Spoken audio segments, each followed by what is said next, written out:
Assalomu alaykum. Bugungi obzorimizda Chery Tiggo 7 Pro Max zamonaviy dizayn va texnologiyalar bilan jihozlangan bu mashinamizni bugun obzorini qilamiz. Mashinamiz zamonaviy LED matrix faralar bilan jihozlangan. Oldi-orqa parktroniklari, 19 dyuymli diskobalon, 360 kamera, adaptiv cruise control, polosalar ko'rish va avtotormojeniya funksiyalari bilan jihozlangan. Bu avtomobilimiz 440 litr bagaj bilan jihozlangan.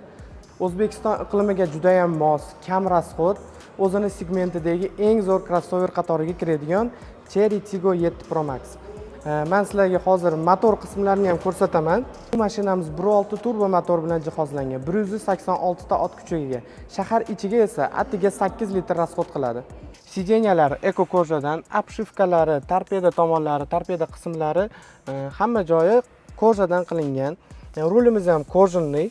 Rulimizda podogreflari bor. Sidenyamiz rulimiz isiydi. Multimedia rul, cruise control, adaptiv cruise control, polosa ko'rish va avtotormojeniya funksiyalarini rulda o'zidan boshqarsangiz bo'ladi. Undan tashqari fara datchik bor, doj datchiklarigacha bor. Monitor bilan tablosi bir-biriga ulangan. Bu yangilangan versiyasida bo'ladi. 25-yil restyling versiyasida. Panellarni ko'rib turganingizdek, sensorli panel, ikkitadan podstakannik, besprovodnoy zaryadkasi, multimedia boshqaruvi, undan tashqari mashinani drive modlari ham bor.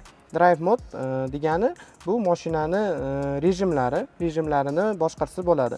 Eco sport rejimlari bor. Ruchnoy tormozlari ham elektricheskiy, avto hold bor. Oldi-orqa parktroniklarni o'chirib yoqsangiz bo'ladi shu yerda o'zidan. 360 kamerani o'chirib yoqsangiz bo'ladi. Panorama, elektricheskiy panorama, elektroprivodli bo'ladi. Panoramani ochib yopsangiz bo'ladi, yarmigacha ochiladi. Agar sizlarga ishonchli va funksional crossover kerak bo'lsa, Tiggo 7 Pro Max